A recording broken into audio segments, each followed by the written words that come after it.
Welcome back to my channel SG family. জয় শ্রীকৃষ্ণ, রাধে রাধে বলে আজকের দিন শুরু করলাম। তো সবাইকে জানাই শুভ সকাল, গুড ইভিনিং, আর সবাইকে জানাই অনেক অনেক শুভেচ্ছা, অনেক অনেক অভিনন্দন। তো বন্ধুরা, সবাই কেমন আছো? আশা করি ভালোই আছো, আমিও ভালো আছি। তো রোজকার মতো আজকেও তোমাদের জন্য একটি গল্প নিয়ে চলে এসেছি। তো গল্পটা দেখো, হাবলা বরের কথাবার্তাগুলো শোনো একবার। আর শাশুড়ি, বৌমা আর হাবলা বর, এই তিনজনের নিয়ে গল্প। তো দেখো, তোমাদের ভালো লাগবে। আর আরও ভালো ভালো গল্প পেতে আমার চ্যানেলটিকে সাবস্ক্রাইব করে পাশে থেকো, কমেন্ট করো, শেয়ার করো। আর সবাই ভালো থেকো, সুস্থ থেকো। আজকের গল্পটা তোমাদের আশা করি ভালো লাগবে। তো বেশি কথা আর বাড়াবো না, সেই জন্য তোমাদেরকে আমি গল্পটা ছুড়ে দিলাম, শুনে নিও। আর অ্যাডকেও স্কিপ করো না। তো জানি তোমরা যত্ন করেই ভিডিও দেখো, তবুও বললাম। তো দেখো আজকের গল্প। শাশুড়ির সঙ্গে হঠাৎ একেবারে সামনাসামনি দেখা ট্রেনে। সিট ফাঁকা দেখে হুড়মুড় করে গিয়ে বসে সামনে তাকাতেই দেখি মাথা নিচু করে বসে আছেন। কেলেঙ্কারি আর কাকে বলে? জীবনে যাদের মুখ দেখব না বলে বেরিয়ে এসেছিলাম, সমস্ত সম্পর্ক ছিন্ন করেছিলাম, সেই দিনই মূর্তিমান সামনে বসা দেখে মারাত্মক রাগ হয়েছিল। প্রায় মাস তিনেক খোরপোশের টাকা অ্যাকাউন্টে আসছে না। মন মেজাজ খারাপ, বিগড়েও আছে। নিশ্চিত এই ভদ্রমহিলা কিছু কলকাঠি নেড়েছেন। ওনার যা হাবলা ছেলে, তার কিছু করার ক্ষমতা নেই, পেঁচানো বুদ্ধিও নেই। নিশ্চিত ইনি নতুন ফন্দিয়েটে উকিল লাগিয়ে কিছু করেছেন। কতক্ষণ আর চুপ করে থাকব? একবার ভেবেছিলাম উঠে অন্য কোথাও গিয়ে বসি, কিন্তু সেটা হবে মারাত্মক অভদ্রতা। তাই সামান্য হেসে জিজ্ঞেস করলাম, কেমন আছেন? ভদ্রমহিলা প্রথমে আমাকে ভালোভাবে দেখলেন। মুখ দেখে মনে হলো সামনে পেয়ে খুশি হয়েছেন। হাসি হাসি মুখ করে বললেন, ভালো নেই।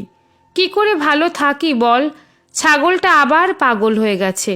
এই ছাগলটা হলো ওনার একমাত্র পুত্র সুখদেব, আমার প্রাক্তন হাজব্যান্ড। সুখদেবকে আশেপাশের 5 গ্রামের লোক হাবলা না বললে চেনে না। ওই বিখ্যাত উপাধি দিয়েছে তারা। হাবলাটা বাপমরা চাকরি পেয়ে চাকুরে।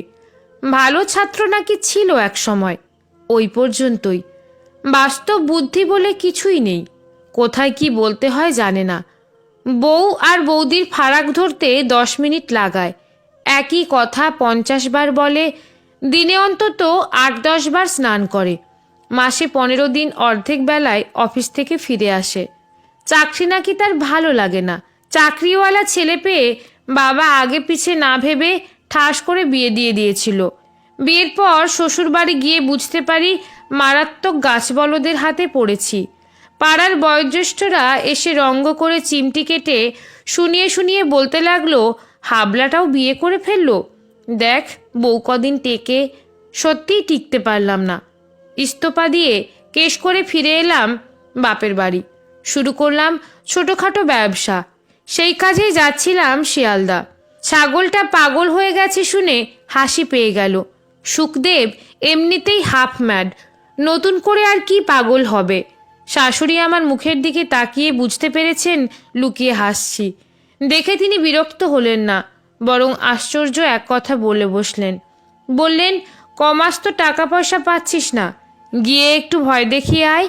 উকিল দিয়ে কিছু করতে পারবি না, নিজে গিয়ে একটু ধমক ধামক দে, দেখবি ভয়ে সুরসুর করে দিয়ে দেবে। টাকার সত্যিই দরকার। ব্যবসাটাও ভালো চলছে না। প্রায় 1.5 বছর পর যাচ্ছি বদনখালি হাবলাটাকে ধমকাতে। একটু লজ্জা লজ্জাও করছে, কিন্তু কিছু করার নেই, যেতে হবেই। ওমা, কি কাণ্ড! উঠোনে পা দিতেই দেখি সুখদেব শুটে বুটের সেজে বারান্দায় ইজি চেয়ারে বসে পা দোলাচ্ছে।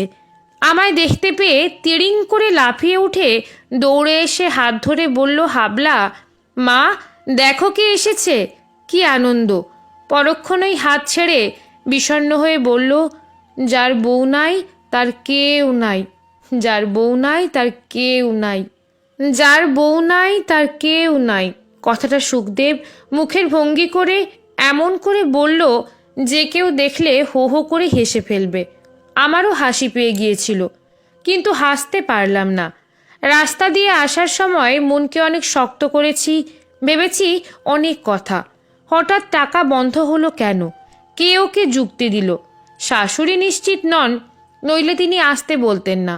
হাবলা লোকটার কি হঠাৎ করে বুদ্ধি গজিয়ে উঠল নতুন করে? অনেক ডাকাডাকি করেও শাশুড়ির সাড়া পেলাম না, অর্থাৎ তিনি এই মুহূর্তে বাড়ি নেই। হাবলা যে হারে বউ বউ বলা শুরু করেছে, হঠাৎ উঠোনই না জড়িয়ে ধরে। ভয় ভয় করছে, একটু টেনশনও হচ্ছে। সুখদেব এবার আমার দিকে অনেকক্ষণ চেয়ে রইল, তারপর উল্লাসিত হয়ে বলল, জানি কি জন্য এসেছো, টাকা যাচ্ছে না অ্যাকাউন্টে, তাই তো? আর যাবে না, সে কল করেই ফেলেছি, বলেই বিজ্ঞের মতো ভাব করে হন হন করে গিয়ে ঘরে ঢুকলো।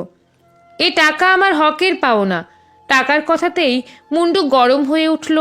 পিছে পিছে আমিও ঘরে ঢুকলাম, সুখদেবের এলোমেলো ঘরে।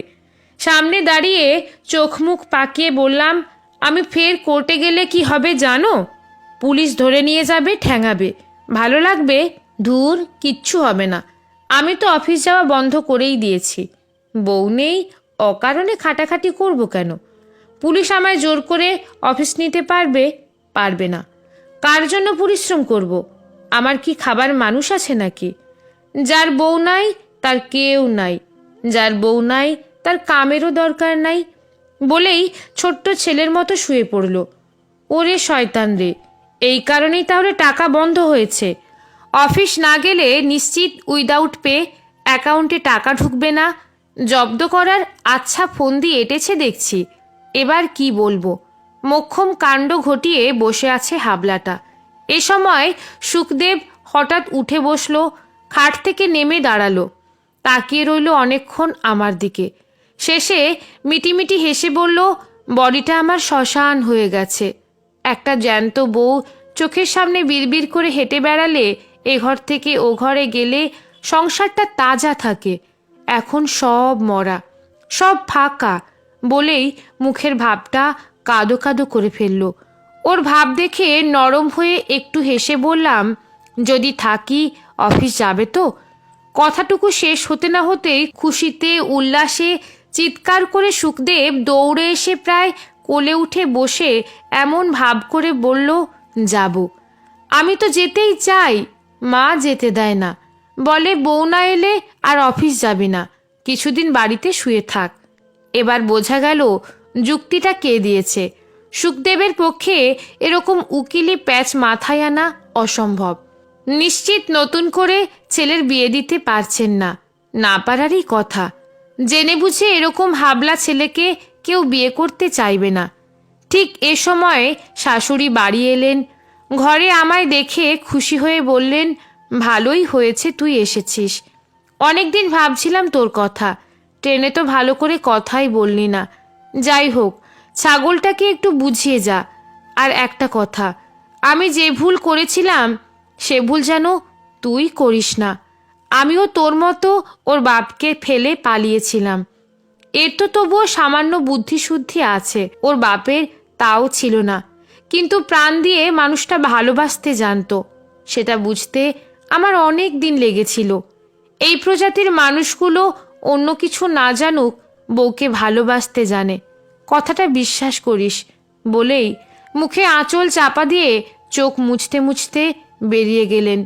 মাকে বেরিয়ে যেতে দেখে সুখদেবও পিছু পিছু বলতে বলতে গেল, ও মা, থাকতে বলো না, তুমি বললেই থাকবে। ও মা, যাচ্ছ কেন?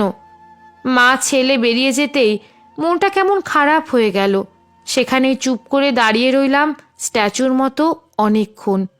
জানি না কখন যেন নিজের অজান্তেই দুফোঁটা চোখের জল গাল বেয়ে নেমে এলো একা একা, নীরবে।